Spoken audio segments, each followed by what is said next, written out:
because this week is all about reincarnation. And this is actually a really good time to talk about this. Reincarnation is the belief that when a body dies, the soul is reborn into another body. By its name, it means rebirth. It is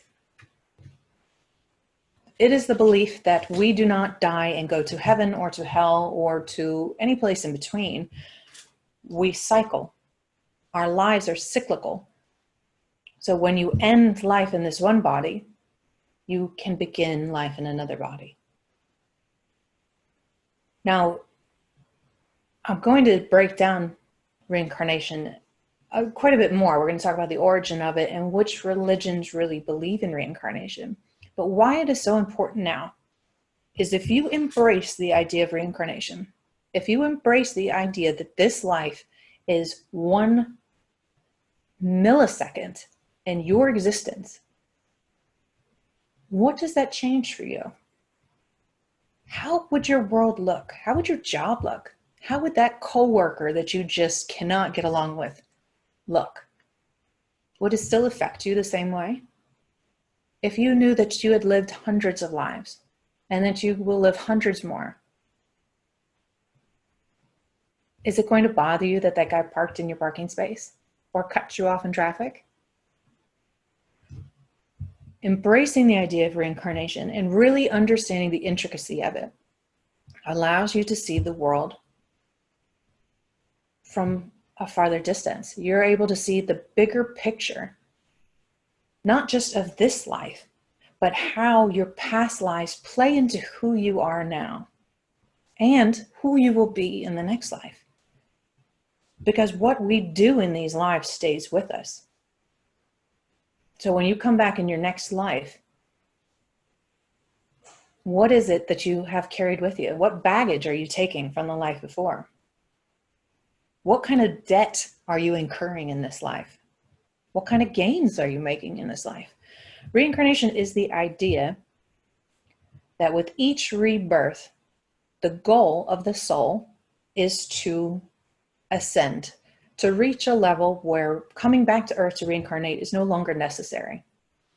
If you've ever watched the movie, what was it? Defending Your Life. The actor who dies is now defending his life and his life choices to a court to see if he needs to come back to Earth and reincarnate, or if it's okay for him to move on, if it's okay for him to move on to the next stage, whatever that stage is. That's very much what reincarnation is. If you think about each life as a lesson, a classroom, each life is a college course, and you are going to be faced with a lot of things in this course. But at the end of the day, your goal is to get a grade, to get a degree, to learn whatever it was that that class was intended to teach you. If you think of your life in those contexts, you're no longer a victim of anything. Things don't happen to you. There's no accidents. There's no victimization. Everything that happens to you is a part of that college course intended to get you to a specific goal, to help you learn something. Now, how we learn those lessons, how well we apply ourselves in that class is what controls how we move on, how quickly the soul moves on. Did you ace the course? Did you come into your life and regardless of everything that was thrown at you, you maintained light and love and just nothing could touch you? Did you have a Buddhist type of life? Did you have a Mary Magdalene type of life? I mean, that's some extra credit stuff right there.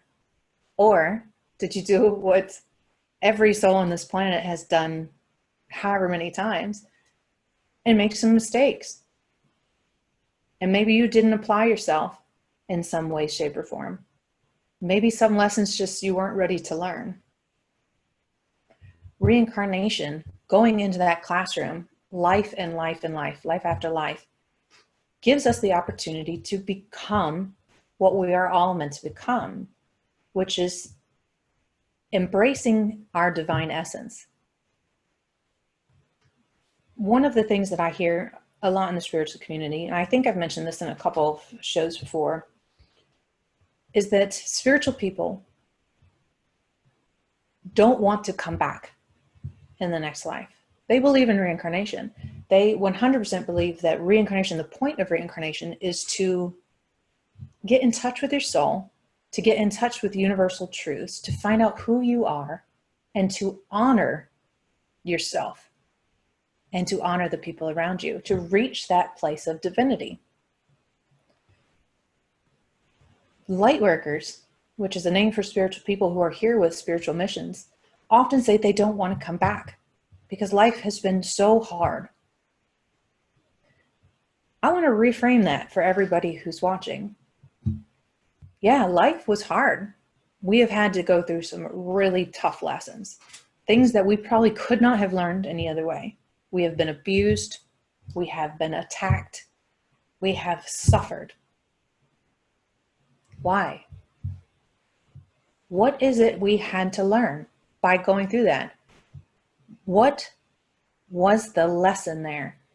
If you start thinking of your life like a lesson plan and not as something out of your control that's just kind of willy-nilly doing its own thing,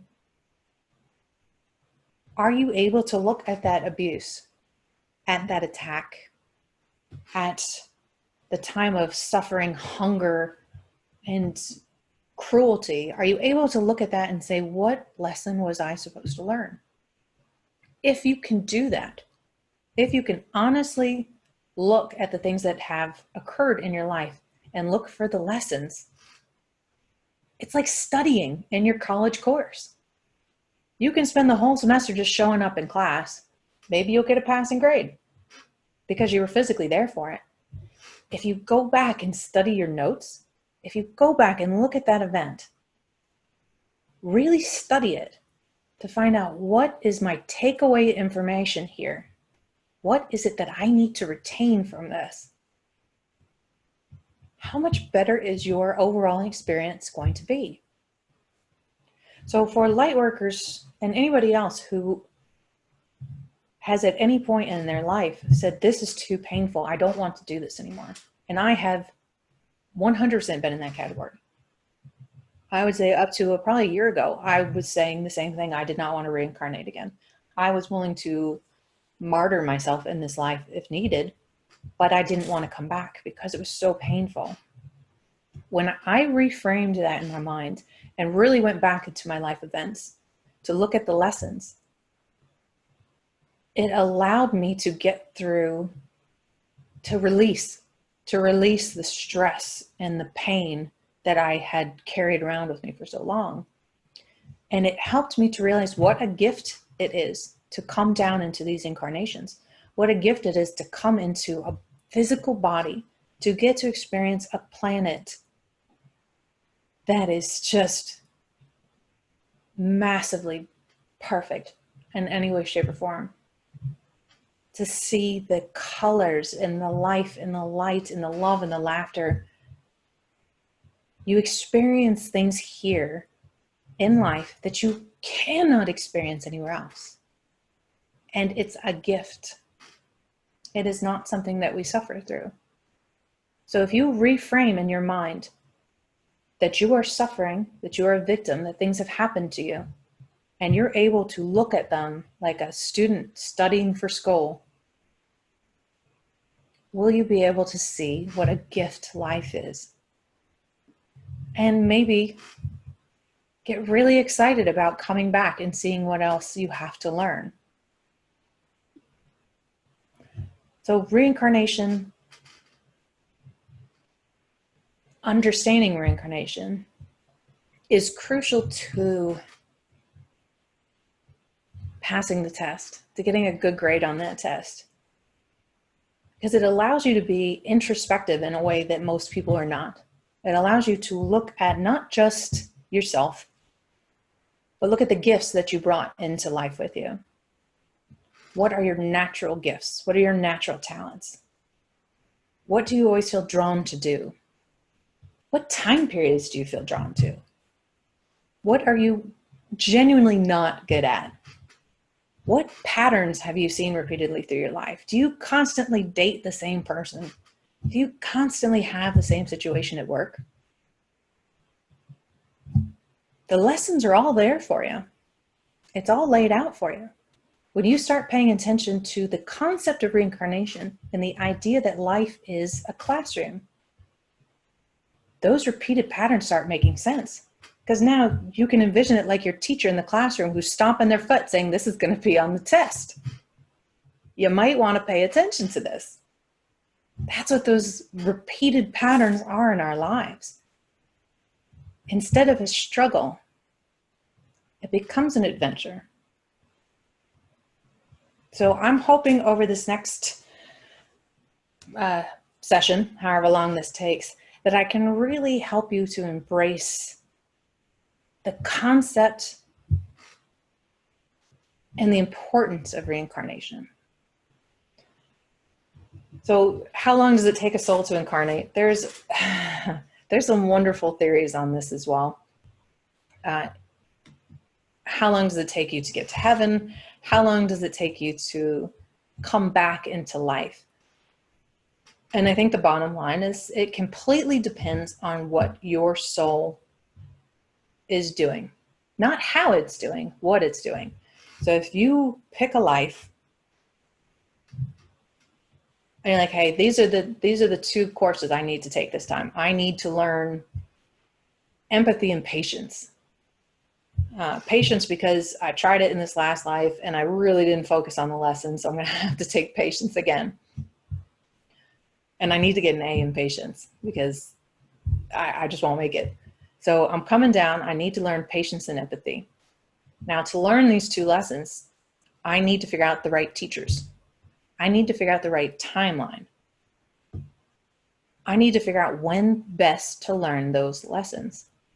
So would it make sense for me to, as soon as I passed on from this life, come right back, be like, I gotta get to school. I gotta go to my classes. Or would it make more sense to do your research, to plan, and to pick the right time, place, and body, vessel, to learn those lessons?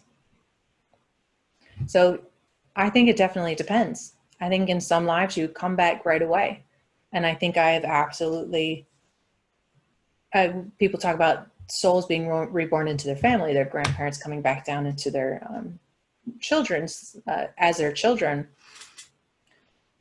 as our children. I think that's absolutely possible that a soul could come back immediately. But I don't think it's necessary. I think you could go hundreds of years on an earth time without having to reincarnate right away if you had something very specific you wanted to learn and it took longer to plan. It took longer to get the right pieces into place, which is where this concept comes from. Now, there's a story about a boy, a 4-year-old boy, who he developed a phobia of the rain and gray days. And he started developing this cough. He would start coughing when it got rainy. And when his parents were asking him, what's wrong? What's going on? The little boy would say, my wound hurts. My throat hurts where I was stabbed. This 4-year-old boy is telling his parents that his death wound on his neck hurt when the weather was bad, just like an achy joint. They took him to doctors. They did all this other stuff to figure out what was wrong with him. And he was able to provide such detailed stories about this life that they researched it, and they were able to, in fact, find the person that he claimed that he was, to find the story about where this man that he was claiming to be was, in fact, stabbed and killed. And through talking about that story, it was releasing that old soul contract. And he was able to move past that pain. He didn't have that pain anymore because he recognized what it was.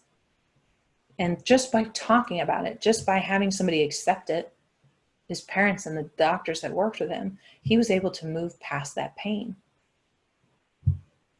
That's a very dramatic example of this, but if we acknowledge our past lives, if we Acknowledge the reoccurring patterns in our lives, the physical pain we have that maybe we just cannot understand, their medical mysteries that we are. If we acknowledge all of those things that make us who we are, not just in this life, but in all those other lives, on all those other classes that we've had to take, how much different would our lives be? What could we release that we don't need to carry anymore? Are we holding on to pain from another life? Are we holding on to anger for a person that we haven't even met in this life, but you see him across the room, you're like, I don't like that person. We have so much more control in our lives than we can possibly imagine. And learning reincarnation, learning about your reincarnation and your syllabus will help you understand just how much control you really have.